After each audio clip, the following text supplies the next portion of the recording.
नमस्कार दोस्तों, मैं अंकुर उपाध्याय स्वागत करता हूं आप सभी का आपके अपने YouTube channel share market analysis में। इस दिवाली पे कहां पे निवेश किया जाए, इसी के बारे में आप सभी के साथ इस वीडियो में बात करूंगा। लंबी समय के लिए कहां पे बड़ा पैसा बन सकता है, इसी के बारे में इस वीडियो में आप सभी के साथ बात करूंगा। और कुछ इंपॉर्टेंट चीजें जो आपको अपने अंदर डेवलप करनी है स्टॉक मार्केट में टिकने के लिए, पैसा बनाने के लिए, इसके बारे में बात करेंगे। तो शुरुआत करते हैं डिसिप्लिन के साथ। देखिए, शेयर बाजार में आप अपने आप से कोई इतनी बड़ी गलती मत करना कि आपके पास फिर उस गलती को, मतलब उस गलती का खामियाजा जो हुआ है, आपको जो लॉस हुआ है, उसको सुधारने के लिए बहुत ज्यादा समय लग जाए। कहने वाली बात है, कभी कभार लोगों को जल्दी पैसा बनाने के चक्कर में क्या होता है कि जो भी कैपिटल है सारा एक साथ लगा देते हैं, और उस दाव में अगर लॉस लग गया तो उसकी भरपाई नहीं हो पाती है। तो ऐसी गलती बिल्कुल भी मत करना, जज्बाती मत होना। स्टॉक मार्केट को कभी भी गैम्बल मत समझना, गैम्बलिंग की तरह मत खेलना। यहाँ पे अगर आप इसे गैम्बलिंग करोगे यहाँ पे, तो ये भी फिर आपको गैम्बलिंग वाला ही नतीजा देगा, और आप सभी को पता है गैम्बलिंग में क्या होता है। अगर आप इसको एज अ बिजनेस देखोगे और एक सस्टेनेबल ग्रोथ चाहोगे, तो फिर ये डेफिनेटली आपको बिजनेस की तरह रिटर्न भी देगा। ये हो गया पहली बात। दूसरी बात बताऊं आपको, तो वो ये है कि आप जब शेयर को खरीदोगे तो भाव को देख के मत खरीदना।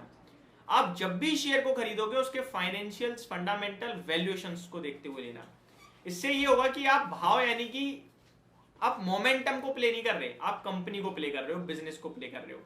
मोमेंटम प्ले कर रहे हो, ये कोई गलत नहीं होता, मोमेंटम प्ले कीजिए आप, लेकिन फिर एक स्टॉप लॉस मैंडेटरी है।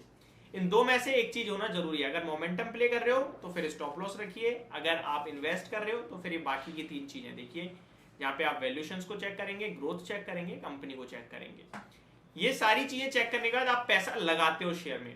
पैसा लगाने के बाद आपको इंतजार करना बहुत जरूरी है। जितना ज्यादा रुकोगे उतना बड़ा पैसा बनाओगे, ऐसा मुझे लगता है स्टॉक मार्केट में।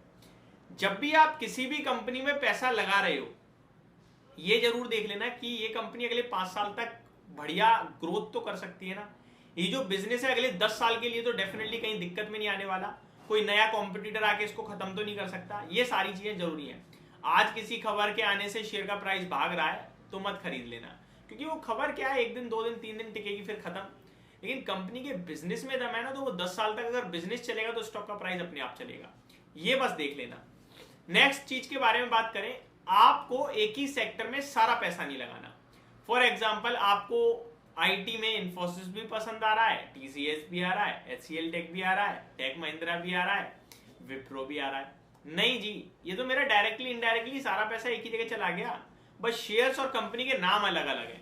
ये नहीं करना। आपको अपने पैसे को इक्वल वेट में अलग अलग सेक्टर में डिस्ट्रीब्यूट करना है। उसके बाद आप शेयर्स कितने भी लो। फॉर एग्जाम्पल, मेरे को 5 सेक्टर में निवेश करना है, तो एफएमसीजी के अगर मैं एक सेक्टर में निवेश कर रहा हूँ, पांचों में पहले बराबर बराबर बांट लिया, फिर मेरे को एफएमसीजी के 2 लेना है। तो जो आधा हिस्सा है ना मेरा एफएमसीजी का, उसी हिस्से को मैं 2 जगह डिवाइड करूंगा। ऐसा नहीं है कि मैं 2 शेयर्स का पैसा एक जगह लगा दूंगा। ठीक है जी। नेक्स्ट, कहां पे निवेश करें, ये सबसे इंपॉर्टेंट है और ये सब लोग जानना चाहते हैं। तो अब मेरे को लगता है कहां पे निवेश करें, इसका सही आंसर तो देना बहुत मुश्किल है, और हवाबाजी करने में कुछ जाता भी नहीं है, तो वो तो सभी करते हैं।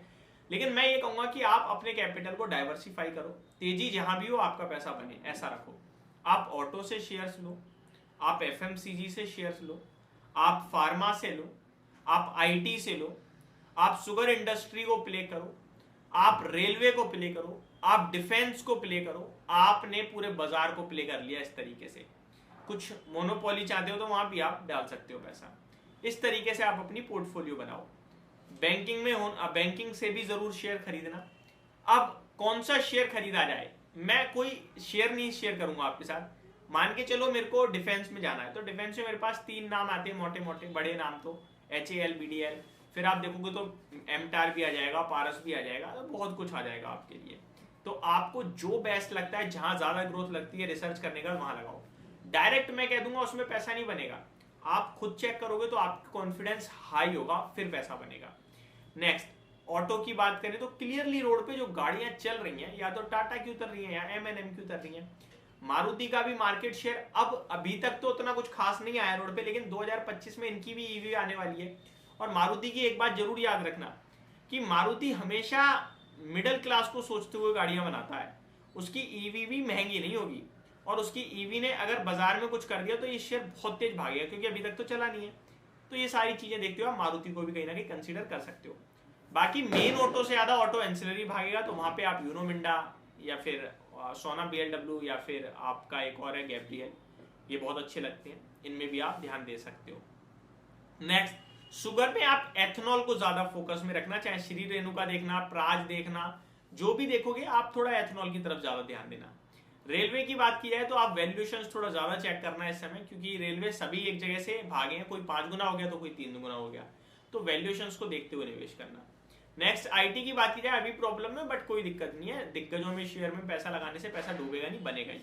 बैंकिंग की बात की जाए तो लीडर्स के साथ रहना, क्योंकि जब साइकिल चेंज होता है तो लीडर्स तो संभाल लेते हैं अपने आप को, बट छोटी बैंकों के लिए मुश्किल होता है। तो ये सारी चीजें जो मुझे लगता है इंपॉर्टेंट होती हैं और मैंने आपके साथ शेयर करी। होप आपको ये पूरी वीडियो समझ में आई होगी, पसंद आई होगी, और ये सारी जानकारियां आपके लाइफ टाइम काम आएंगी अगर आप इनको ध्यान से सुनोगे, समझोगे और इम्प्लाई करोगे तो। Thank you so much for watching this video. Again happy Diwali and good night guys.